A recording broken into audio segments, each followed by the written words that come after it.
I'm Gabe Lullo, and welcome to the Do Hard Things podcast. We're talking to go-to-market leaders and entrepreneurs who have conquered the challenges, the hustle, and the grind. Get ready for real talk, real insights, and no fluff. But the hardest thing in the world right now is not actually closing deals, it's actually getting somebody's attention. If you don't have that hook in that first 5 to 10 seconds, guess what? They're going to scroll to the next one. You need to go in and you need to make it sound like yourself. That's the biggest piece of the puzzle. And I promise you, we can all tell. The people that are trolls and the people that are haters never done the thing that you're doing. I love doing this podcast because I get a front row seat to some of the greatest minds in sales. Gone are the days of saying stay in your lane. When you're an executive leader and you're an enterprise-wide leader, there are no lanes. You've got to be partners. Curiosity is like when the type of questions you ask is sometimes the value that you bring. I need you to tell me when you're ready to buy or what you're ready to do. And I think it's changed so much into like adding more value. And if you're not doing that, then you're definitely going to come off as desperate. High pressure selling is like a dinosaur tactic at this point. No parent is like, oh, you should be a salesperson when you grow up, right? Everyone's like a doctor, lawyer, whatever crap. It's never salespeople. It's not your job to motivate people. It's your job to find motivated people. It's not cockiness. It's not arrogance. It's confidence knowing I know this and I know that I can help you. From where I started to where I am today is all because I learned how to sell. And there's too many people who have only been doing this for 5 freaking minutes. Sit down, close your mouth, actually go out there and get yourself beat up. Then come back and tell me if something is dead or not. That is exactly why I started this podcast, because right there, that's the epitome of doing hard things.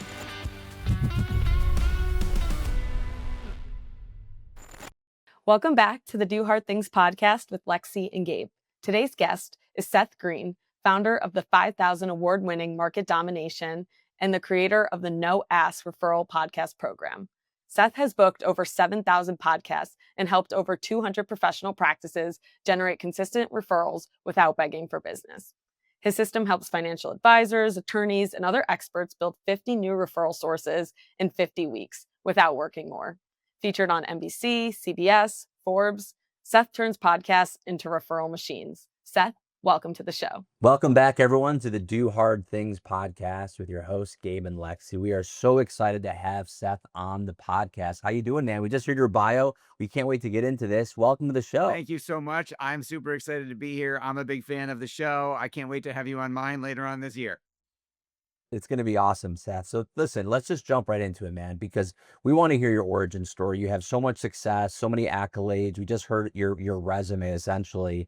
And it's pretty powerful, right? You've helped over, I think, close to 7,000 podcasts and created over 200 referral success stories. What's the origin story? What is the, take us behind the scenes a little bit here. Pull up the curtain a little bit. How did you get started in this? Sure. And it's actually more than that. We got to update those numbers. Yes, it's about 7,000 podcasts, but there's way more than 200 referral stories, but we'll get into that later. So how I got started, let's see, I'll do the quick version.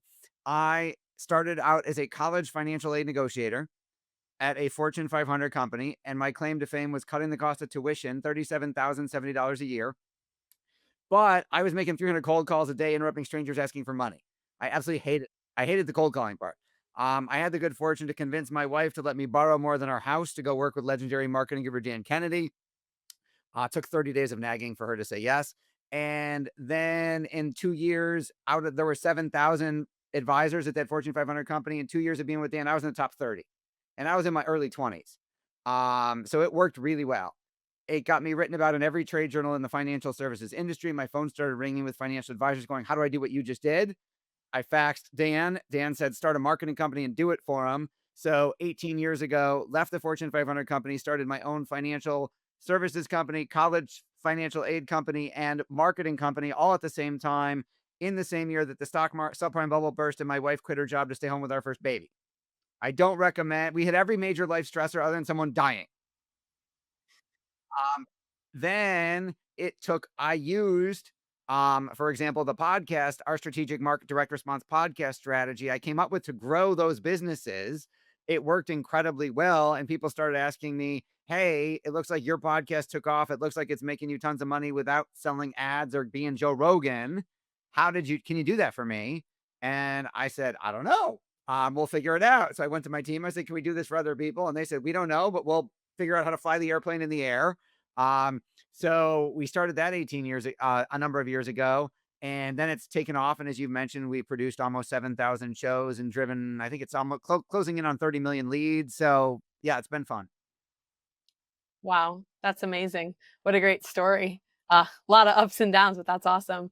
So before launching your own agency, what were some of those early lessons that really shaped the way you now help others practice and grow?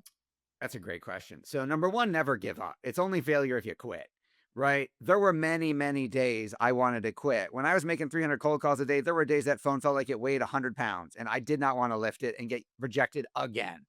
So never give up is one. Number two, bet on yourself, right? My former best friend at the time, when I said, I'm going to leave this Fortune 500 company and go open my own shop, said, all your clients are going to leave you. In a year, you're going to be working on the Geek Squad at Best Buy. And I stopped being friends with him because of that. So bet on yourself. And man, I wish I had hired sooner. I did too much of it on my own. I wish I had built systems sooner from day one because I didn't become a systems junkie for years. Everything was in my head. It was on Post-it notes. It was in Excel. Maybe it was in Asana or Trello when those came out, Microsoft Project. And it was just a nightmare. Like we'd do a big launch. I'd be like so excited. We brought on a ton of clients, made a ton of money. But then I'd be like, oh crap, we have to fulfill. And 90 to 120 days from now, we're gonna have some people who are gonna be pissed off because something's gonna slip through the cracks. So I had to learn you got to build systems that other people can run without you so that your business can really scale beyond you and so that your people can deliver what you promised. And then it's been a lot better ever since. Awesome. It's man, I'm such a process guy because you got to learn the hard way to become a process person, I can tell you. So let's stay on this origin story because I'm loving it. Like you built this program, right? It blends podcasting, referral marketing, direct response strategy. Was it a clear vision from the start to do those things, or did that really kind of evolve from trial and real world demand? So it's evolved. So think about it, 18 years ago, the internet was not what it is today. I started my podcast 3 years after the very first audio podcast ever aired. There wasn't even iTunes when I started. Right. I was physically recording stuff. I wonder if I still have it. I was physically recording stuff on a Staples voice recorder on speakerphone and then using that as the god awful audio. We didn't have Riverside back then. So the first two books Dan Kennedy gave me to read were Think and Grow Rich by Napoleon Hill and Ultimate Sales Machine by Chet Holmes. And I took the two of them and said, I don't know anything yet, but I could interview other people, which is what Napoleon Hill did. And I read Chet Holmes' Best Buyer Dream 100 strategy. And I said, I'm going to combine the two of those things. And all Chet Holmes had was direct mail on the phone when he did it. I've got some more technology since then. So we brought it in the 21st century. Then podcasting took off. And then all of a sudden we had Zoom and Riverside and everything. And then we keep iterating, like literally every single month. I'm trying to add something new. I'm trying to create something new to make I'm always asking myself the question I stole from Tony Robbins. How can I make it even better? So how can I get even better results for our clients, no matter how successful they are with their process? So we keep iterating. We added monthly direct mail drips on our clients' guests. We added live events. We added a ton of other things. We're always coming up with new stuff as better ways to build those relationships and drive more sales for our clients. That's great. And I love the older quarter that you still got with you. And you've said, I've seen online, most practice owners struggle with referral consistency. What do you think's the biggest myth that they go in believing that's really hurting their growth? And it's not just professional practice owners. It is also technically it's business owners of all types. We just happen to have a sweet spot in 3 different verticals, professional practice owners being one of them. And the biggest myth across the board is if I just do a good enough job, my clients are going to tell other people about me. And it's just not true. Like, think about it, Lexi. Last time you went out to dinner and the server with the host statue, the server was nice. They gave you the food. You ate the food was good. You left. You didn't tell anyone. You just had an experience that you were supposed to have. Now you go to a different restaurant and they blow you away and you're like, oh my God, that was the best experience and the best food I've ever eaten, right? Everybody knows where's the best steak in your town. You all know.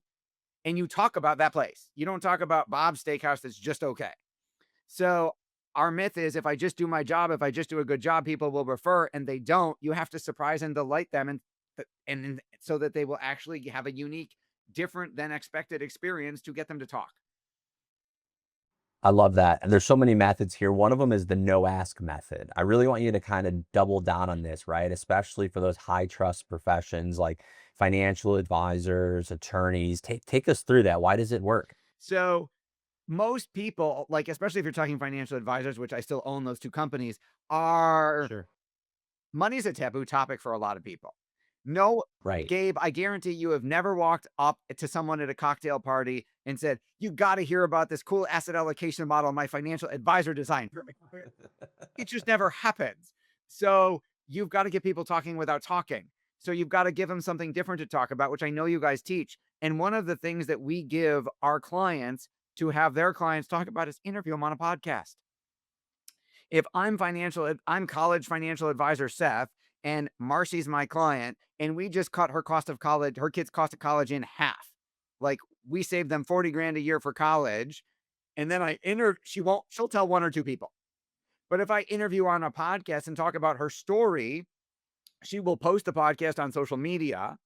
And then my team will go manually friend every single person as me who comments, who shares, who likes. Hey, saw that you like my podcast with Marcy. How do you know Marcy? Oh, blah, our kids go to school together. Oh, awesome. What grade is your kid in? Are they looking at college? All of a sudden, we're starting conversations at scale and turning those into real leads. Yeah, that's great. In your experience on the podcast, what type of content on there do you think resonates most with referral partners and content that you should push towards those people? So people's favorite radio station, you guys both teach us, is WIFM. What's in it for me?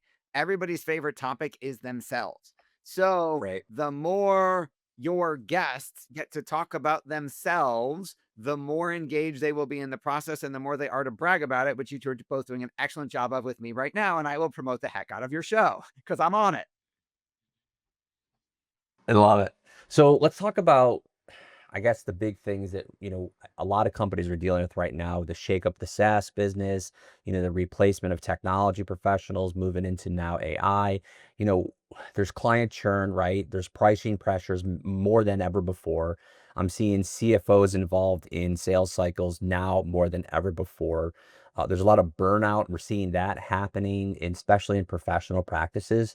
So how does a referral engine help save those problems really at the root? Because we're seeing it happen here as we build our referral program, and the companies that are taking this super seriously are really having the edge right now. Walk us through that. You're absolutely right. All of that is correct. If you've got, the biggest challenge for any business, you got to do right. You got to get customers, you got to get prospects in the door. You got to get people to say, I'm interested. You got to get them to buy. And then you got to deliver what you promised, right? So, and the biggest challenge most businesses have is lead flow. I need more leads, and the best leads come via referral. I would much rather talk to someone who knows who we are and comes in pre-sold than tell a total stranger.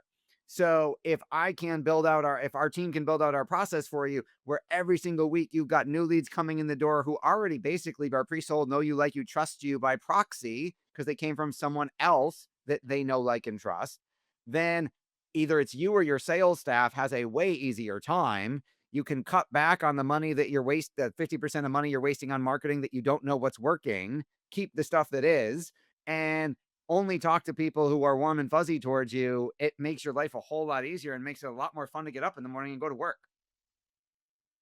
Yeah, exactly. I totally agree. So you've helped turn this podcast content really into a referral machine. I'm repurposing a lot of podcasts, right? It's not just about the show, it's about taking those clips and then actually repurposing it. I'm seeing a lot of, shifts right now in professionals make in creating content. What is it that's driving this social awareness? Because we're in this TikTok world, we're in this Instagram reel world. People, attention right now is the biggest currency, right? That's what everyone's saying. Vaynerchuk and Hormozy, they're all talking about this. These guys are spending 80-90% of their day creating content, but that's driving their multi-million-dollar businesses. So talk us through, is it just podcasting or do we take it somewhere else, and how do we repurpose? So the good news is you don't have to be Vaynerchuk or Hormozy.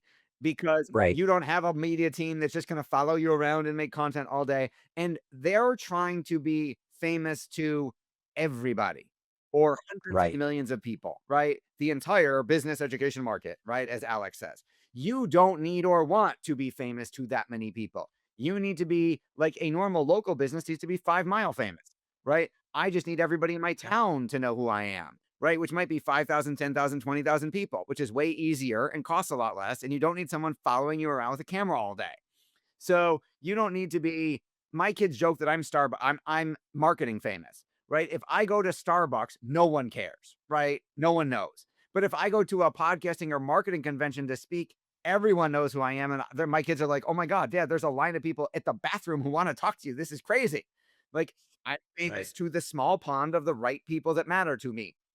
So number one, you don't have to be everywhere all the time. You don't need a full media team following you around 24/7. You don't need to post 50 times a day. You just need to make yourself mini famous to the right target market that can feed you and your team forever. So I think it's more about, yes, you absolutely should be repurposing your content, right? I would never create only one thing, right? Even if I did a 10-minute video, I would turn that into clips, shorts. I would transcribe it. It's a blog post, right? You can make one piece of content. Like we tell our clients, 30-minute interview a week is all you need to have all the content you need all week long, because we'll be in Right. so many different ways. Yeah, totally. So some professionals feel like they'll run out of things to say. How do you help keep content fresh and strategic over those 50 weeks? Writer's block, right? We deal with it, hear that all the time. Writer's block. How do we do that? So the good news is they don't need to come up with things to say 50 weeks in a row, because if you're doing a podcast, the interview is not about you. The interview is about the other person. It's about your guest. So you never have to come up with anything to say. All you need are questions to ask to get the other person to talk. 80% of it should be them talking. 20% should you should be asking questions, so that literally you don't have to worry about what you're always going to say. Yeah, and I have a follow-up off that. If you're interviewing other people, when do you think it's important for you to be on other shows so that you're becoming the thought leader as well? So that's a great question. There's two answers to that. There's, I'm on a show every week interviewing someone, so I'm positioned next to them. So that does make me a thought leader, depending on who you interview. And then there's, when should I get on other shows? You mean when yesterday should you start, right? When do you want to start appearing in front of other people's audiences? Now would be a good time. Okay, so we talked about the content. We talked about where you started the podcast. Obviously, the repurposing, 30 minutes could turn into, a whole week worth of production. You don't have to be, famous to everyone, just maybe in your local town, your local niche, your local industry. So now that we've created this podcast, and again, close to 7,000, right? You've done. Walk us through this. What do we do next and turn it into actual revenue referral generating tool? Okay, so the first thing that's going to happen is you are going to give your guest just all of the social media assets, those video clips, all the things you did to promote the show. And the guest is going to then post them, email them out, because they're bragging about themselves. I will email my entire database and go, look at me. I was on the Do Hard Things show, right? That's exactly what you want to happen. Then a lot of my followers are going to comment. They're going to like, they're going to share, they're going to comment. That's so cool that you were on with Gabe and Lexi. Can't wait to listen to it, blah, blah, blah.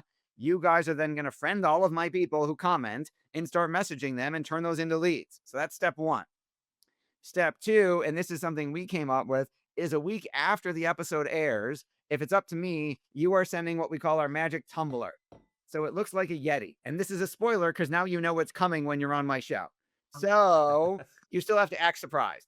So this has the art from the show. So it's got my picture and my guest's picture on it. And it has the smartest thing they said on the episode. It's got a quote that makes them look really cool. So they don't know this is coming. They get a big box. They open it up. They're like, oh my God, this is so cool. Seth, I can't believe you sent this. So cool. Then every single month, we send them another gift in the mail. It's not all branded to the podcast, but we are always in front of them. And usually by step 2 or 3, they will email us and say, I can't believe all the cool stuff you send me. It's like you're my new best friend. What can I do for you? And then I will say, Gabe, it was so awesome having you on the show. My audience got a ton out of it. Can I get you to share one more thing? And Gabe goes, of course, no problem. What do you want? And I give him a post. And now it's hey, the first one was bragging about Gabe being on the show. He was saying, look at me, Lexi and I are awesome. We were on Sharpreneur with Seth. The next post is now, hey, go get a copy of The Ultimate Guide to Growing Your Business with a Podcast. The new edition of Seth's book is out at ultimatepodcastbook.com. And all of your people will now go, ooh, I got to go get the book. We will friend them. We will message them. We will talk to them, and we will turn them into leads. And you just do that I love every it. single week, all year long. That's great. So let's talk results. What does success look like for you and for your clients? Is it referrals, ROI? What do you really see as success, and how do you advise that for your clients? Yes and yes. So yes to referrals, yes to ROI, because if you're going to invest any money in marketing, you don't want to just throw it into a black hole somewhere. You want to know, hey, I spent $1, how much did I get back? Right? Just like you guys with the SDRs and the marketing that you do, the stuff results you do for your clients. If they're paying 5-10 grand a month, they want to know, did you make me 100 and you're my hero, or are we having a tough conversation about what we could do to improve things? Now, you guys have a great track record, so you don't have to worry about that. Your clients are usually always happy.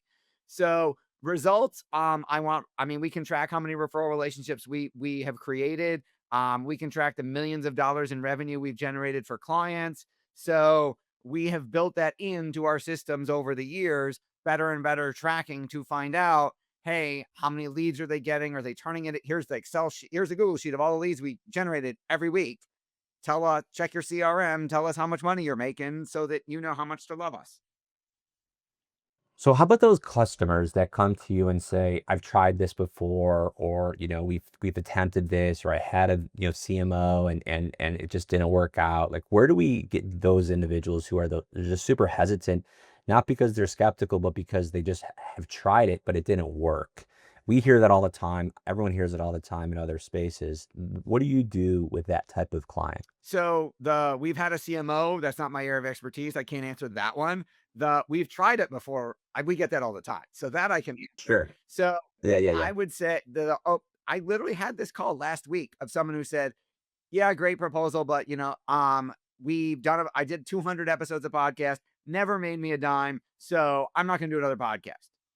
And I said, that podcast, I'm sorry that podcast didn't work out. I wish you had found me 200 episodes ago. That podcast that you did, now that we've just laid out our flywheel of how our entire process works, did you do it that way?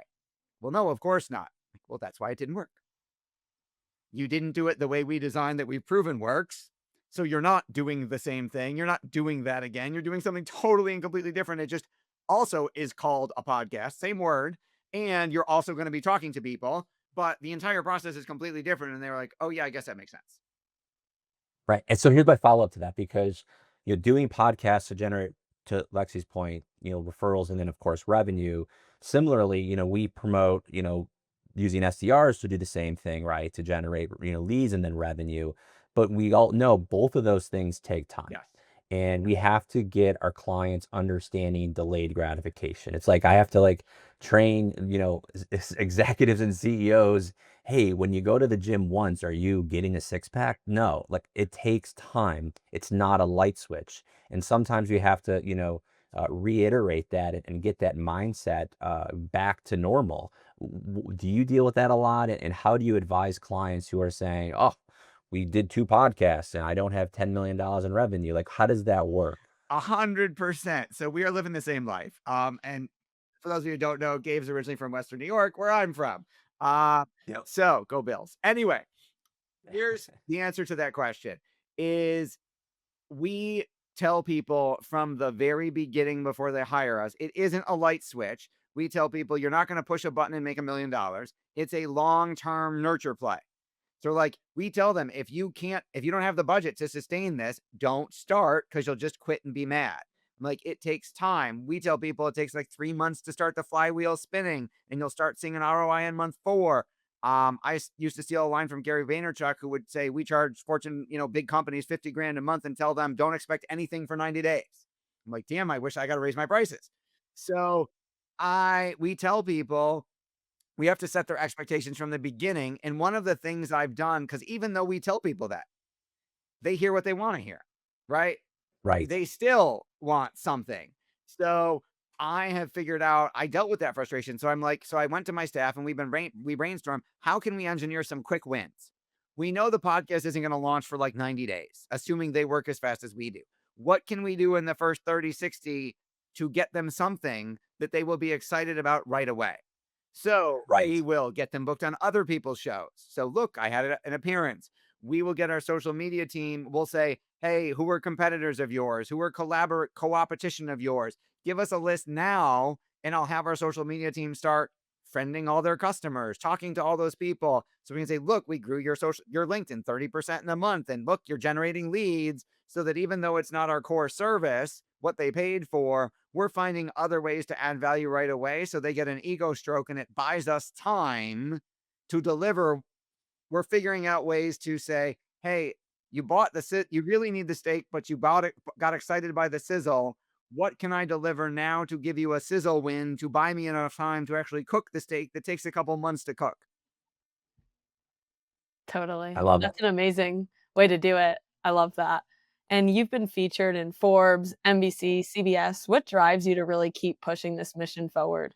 My oldest child of 3 just started Cornell a few weeks ago. He's got 2 sisters behind him. So other than the selfish college tuition bills, it's the ripple effect, right? It's the customers, the people we reach through our clients. So one, I love helping clients grow their businesses. That's awesome. Gets me up every day. But the ripple effect allows us to reach millions of people. Like I say to my staff in every meeting, marketing saves lives, because one of my favorite testimonials isn't for us. At one point in time, we were doing marketing for the fastest growing chain of stem cell clinics in America. And we were filling seminar rooms city by city by city. And we had a guy, this is the story. He tracked down us as a marketing firm to tell us the story of, hey, I was going to kill myself. I had a date written in my calendar. I had diabetic neuropathy so bad I couldn't wear a shirt. I literally was going to kill myself, but I saw your Facebook ad for stem cells. I figured, you know what? The seminar's next week. I can kill myself after the seminar. Came to the seminar, bought the program. The program was 90 days later because they were building the office. And then he's like, well, I'll kill myself in 91 days if it doesn't work. Got the treatment, changed his life. His pain went from a 10 to a 2. And he's like, I don't have to kill myself anymore. I have now told my wife this and she's traumatized, but he's like, oh my God, you guys say your ad for this company saved my life. And I'm like, see, marketing saves lives. I love it. Hey, man, thank you so much for joining us on the show here. Who's the right person to reach out to you, and where is the best place for them to find you? Awesome. So professional practice, author, speaker, coach, course creator, thought leader, or e-commerce company. If you want to, we've got a special offer for Do Hard Things folks. If you go to ultimatepodcastbook.com, you can get the new 3rd edition of my best-selling book for 30% off the Amazon price. And if you got questions or want to set up a time to talk, contact at marketdominationllc.com. We'll get you to my assistant. Awesome. Thank you so much, Seth. We appreciate you. We can't wait to get this out. For all of those listening, keep doing the hard things, and we'll see you on the next one.